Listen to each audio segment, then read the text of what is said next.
Hola a todos, soy Ismael García Villarejo con la producción de Cristina Casillas y la realización de Covadonga La Cruz Camblor y Manuel Hernández. Y esto es Finanzas.com, al cierre de los mercados europeos el 22 de septiembre.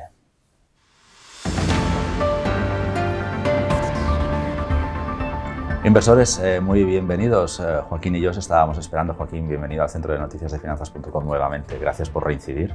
Muchas gracias, buenas tardes. Joaquín Robles es analista de XTB. Joaquín, estamos el día después de la nueva subida de tipos de la FED. Todo apunta a que el BCE hará lo propio en octubre con 75 puntos básicos.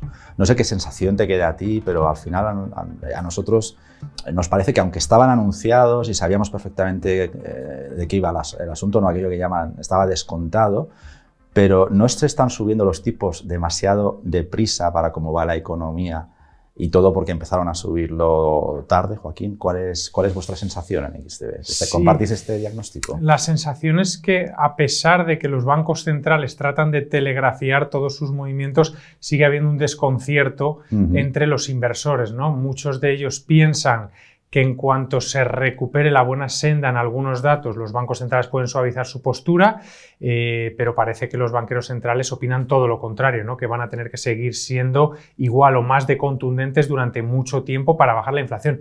Y es que el problema es que está en máximos de las últimas 4 décadas. En Estados Unidos ya hemos visto a Powell una y otra vez hacer referencia a Volcker como diciendo no quiero que se cometan los mismos errores de suavizar y que luego se vuelva a disparar, por lo que voy a ser duro hasta que de verdad la vea cercano a mi objetivo del 2-3%, y aquí en Europa un poco igual, hemos actuado mucho más tarde, entonces ahora vamos muy por detrás. Lagarde ya ha dicho, las 2 próximas reuniones va a haber subidas de tipos, lo que no sé es de cuánto. Entonces, bueno, la economía está lidiando con el tratar de pronosticar cómo va a afectar, si de verdad nos va a pillar de lleno en una recesión antes de terminar este ciclo de subidas o vamos a poder llegar a un aterrizaje suave, que es lo que piensan algunos inversores. Joaquín, estábamos analizando más o menos la primera subida de tipos en Europa fue en julio, en Estados Unidos es anterior, pero no acabamos de ver que eso se traslade hacia lo que es el bolsillo. Sí que, por ejemplo, vimos marcar al Euribor el 2,14%, que es lo más próximo que estamos viendo, pero no se está trasladando a los créditos nuevos. Sin embargo, vemos que la banca está eufórica. CaixaBank, Bankinter en máximos históricos, pero también es cierto que aunque haya tipos de interés más apetecibles, la situación nos lleva también a un incremento de costes hacia los bancos. ¿Qué perspectiva tenéis vosotros sobre el sector banca, en el que parece que se está volcando todo el mundo ahora, simplemente haciendo la lectura positiva de la subida de tipos, pero quizá no viendo la película completa? No sé si es nosotros es que somos muy escépticos o es que el sector se ha entregado llanamente a los bancos pues, por el momento en el que estamos, ¿no? Hay muchas lecturas, ¿no? Es verdad que sorprende en el caso de la banca española el buen comportamiento que está teniendo. De hecho, el IBEX 35 pierde apenas un 8-9% en la acumulada del año frente al 20% de otros índices europeos por esa ponderación que tiene la banca y el buen comportamiento que está teniendo.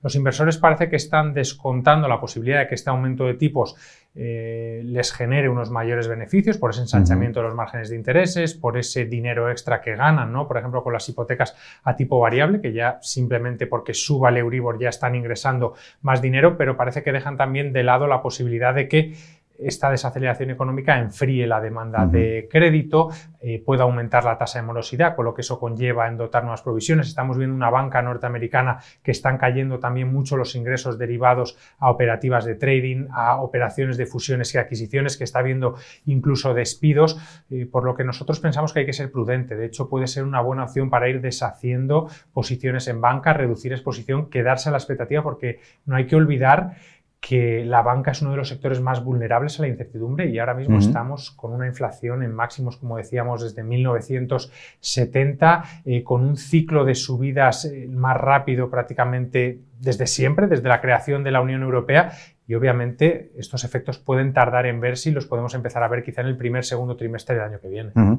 Nuestro director de análisis, Josep Codina, prevé todavía unos meses de techo de inflación. Sí que es verdad que está dando señales ya de llegar a máximos, pero va a quedarse ahí durante al menos unos cuantos meses más. Por tanto, dibujamos un escenario pesimista y, por lo visto, los bancos centrales, que al final trabajan también con la expectativa de inflación, y estos ánimos de que haya más tipos de más subidas a pesar de los que ya ha habido, pueden interpretar que es que ellos tampoco tienen una expectativa demasiado positiva con la inflación. ¿Cuál es vuestro sentimiento en relación a los próximos meses, viendo lo que hemos visto ya también, la escalada del conflicto que activó Putin ayer, movilizando parcialmente al ejército ruso? Desde luego es negativa. La inflación es verdad que es complicada de predecir porque depende mucho de los precios energéticos. Es verdad que durante las últimas semanas hemos visto caídas tanto en el barril de Brent, que ya ha bajado incluso de los $90 por primera vez desde el mes de enero, también de los precios del gas, pero que en cualquier momento se pueden volver a disparar, ¿no? Por dudas en el suministro o por reducciones, ¿no? De a lo mejor grandes productores, ¿no? Tanto de petróleo como de gas. Pero es verdad que aunque veamos una caída, o aunque veamos un techo, la inflación sigue estando 4 o 5 veces por encima del objetivo de los bancos centrales, por lo que aunque veamos lecturas del 7, del 6,5, del 5%, siguen siendo lecturas históricamente altas. Puede que no veamos incluso una estabilización hasta dentro de 12 meses, por lo que va a seguir obligando a los bancos centrales a seguir endureciendo las condiciones monetarias y eso obviamente va a tener repercusiones negativas tanto en la economía real como en las valoraciones de las empresas, ¿no? Porque muchas veces cuando hacemos valoraciones a futuras del precio objetivo de una empresa lo hacemos en base a unas perspectivas de crecimiento que obviamente van a ser peores y también en base a unos tipos de interés que van a ser mayores también. Entonces hay que ajustar esas valoraciones y de momento nosotros pensamos que no se ha hecho en el mercado. ¿Cuál es vuestra estrategia en estos meses con sentimiento negativo que estás proyectando? Bueno, nosotros pensamos que en tendencias bajistas siempre suele haber rebotes, históricamente ha sido así, aprovechar quizá rebotes del mercado como los que vimos, por ejemplo, durante el mes de agosto, ¿no? Que la bolsa recuperó prácticamente desde mínimos un 20, un 30%, depende del índice, para ir reduciendo exposición y a medida que ya empecemos a ver los niveles cercanos a la pandemia, que los podemos empezar a ver quizá a finales de año, pues empezar otra vez a recomprar progresivamente. No sabemos muchas veces hasta dónde puede caer el mercado o hasta cuándo, eso es lo difícil de predecir, pero bueno, a medida que vayamos viendo precios razonables, pues ya ir poco a poco entrando en el mercado. Inversores, estamos con Joaquín Robles, que es analista de XTB. Joaquín, hemos empezado temporada en estos podcasts de cierre de finanzas.com preguntándoos a todos qué posición tenéis en liquidez y si la vais a incrementar o a reducir en los próximos meses. ¿Te mojas? Bueno, nosotros nos gustaría empezar a llegar a final de año con una posición de liquidez quizá del 60-70%. Está bastante alineada con lo que nos contestan. Exactamente. Al final, esto es un poco lo de siempre, ¿no?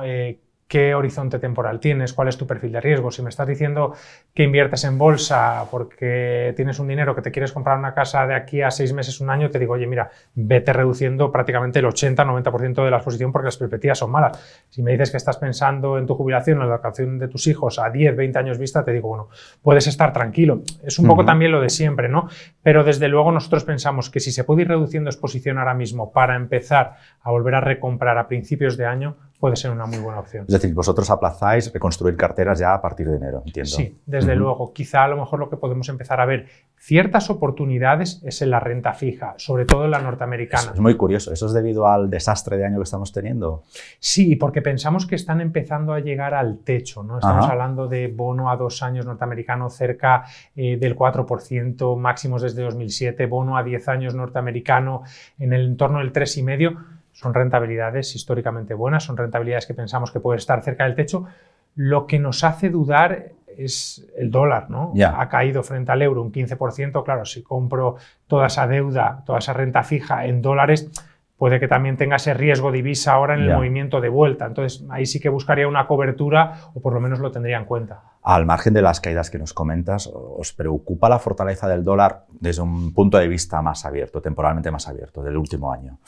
Sinceramente, nosotros pensamos que es algo más coyuntural, se debe a la diferencia entre políticas monetarias. Estamos hablando de que la Fed ya tiene los tipos más allá del 3%, que a principios del año que viene pueden incluso superar el 4% y aquí en Europa todavía están al 1,25. Es verdad que van a seguir subiendo, pero no sabemos a qué ritmo. Y luego también a las perspectivas de crecimiento. No hay que olvidar que Estados Unidos se apoya en una tasa de desempleo del 3,6%, en una presión salarial que sigue justificando un buen consumo interno y en Europa las perspectivas son peores por la dependencia a Rusia, ¿no? Y a la crisis energética.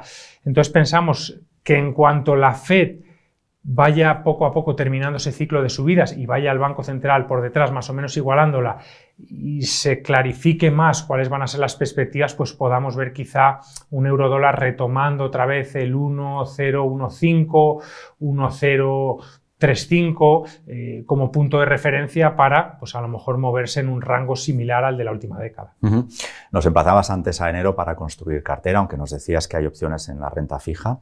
En la renta variable, no sé qué señal o qué tipo de, ¿no? de indicación os animaría a empezar un poquito antes de enero a tomar posiciones ahí. Es complicado, ¿no? Pero nosotros pensamos que no ha habido una capitulación todavía en el mercado, todavía no los inversores han salido de manera masiva, de verdad han tenido esa sensación de pánico a que las valoraciones caigan. Es verdad que cayó desde máximos un 20%, pero es que el Nasdaq desde la pandemia te venía subiendo un 150% y el S&P 500 prácticamente un 70%, un 80%, por lo que al final si pones en contexto, esta caída no ha sido tanto. De hecho, ni nos hemos acercado ni siquiera a los niveles previos a la pandemia en los índices norteamericanos, que ese es un poco el punto de referencia que nosotros estamos encontrando. Te repregunto, ¿veis lejano el suelo del mercado bajista? Todavía sí. Nosotros pensamos que podemos ver en este ciclo bajista caídas por lo menos del 30, 40, incluso 45%, y lo que hemos visto es un 20% en Dow Jones, S&P 500, Eurostock DAX y un 30% en Nasdaq, que quizá era inversión más especulativa. Así que nosotros quizá a partir del 30% de caída, acercándose al 40%, veríamos una señal clara. No quiere decir que antes vayamos tomando posiciones. Es decir, nos faltan entre 10 y 15 puntos dependiendo del índice. Desde luego. Joaquín, hablábamos de la fortaleza del dólar, hemos empezado hablando de tipos de interés. ¿Consideráis en vuestra casa que la fortaleza del dólar puede enviar al traste todos los esfuerzos que están haciendo los bancos centrales para enfriar la economía y, por tanto, animar la cosa a posteriori? Quizás sí, de hecho nosotros pensamos que la subida de tipos del Banco Central Europeo en parte fue mayor a la expectativa, bueno, pues por un dato de inflación muy alto que todavía no parece haber tocado techo y también por la debilidad, ¿no?, que estaba teniendo el euro y con lo que eso supone en el mercado de materias primas, ya que todas las materias primas cotizan en dólares, tienes que ir con dólares a comprarlas. Entonces, bueno, yo creo que todos los bancos centrales están tratando, ¿no?, de fortalecer su moneda, pero es que, claro, el dólar ahora mismo es un activo refugio y además tiene un banco central que lo está soportando. No lo estamos viendo solo en el euro, lo estamos viendo también en el yen, que puede incluso obligar al Banco de Japón a intervenir por primera vez prácticamente en 3 décadas, y luego también al Banco de Inglaterra, que también está moviendo fichas, está subiendo los tipos de interés, pero no consigue, ¿no?, fortalecer su moneda. Joaquín, pues tomamos nota de lo que nos comentas, de empezar a considerar reconstruir carteras a partir de enero, pero echándole un vistazo a la renta fija mientras tanto. Importante, y los 10 o 20 puntos que nos faltan para empezar a ver suelos, ¿no?, en el mercado bajista. Sí, desde luego. Yo creo que hay que estar tranquilos, hay que empezar a tener cuanto más cautela y muchas veces la liquidez hay que saber interpretarla y saber también estar a gusto con ella. Joaquín Robles, muchas gracias por hacer podcasting con nosotros esta tarde. A vosotros. Y a vosotros, amigos inversores, seguid en este canal con los hechos relevantes de Alejandro Ramírez y nos reencontramos mañana al cierre de los mercados europeos. Un saludo y gracias por el privilegio de vuestro tiempo.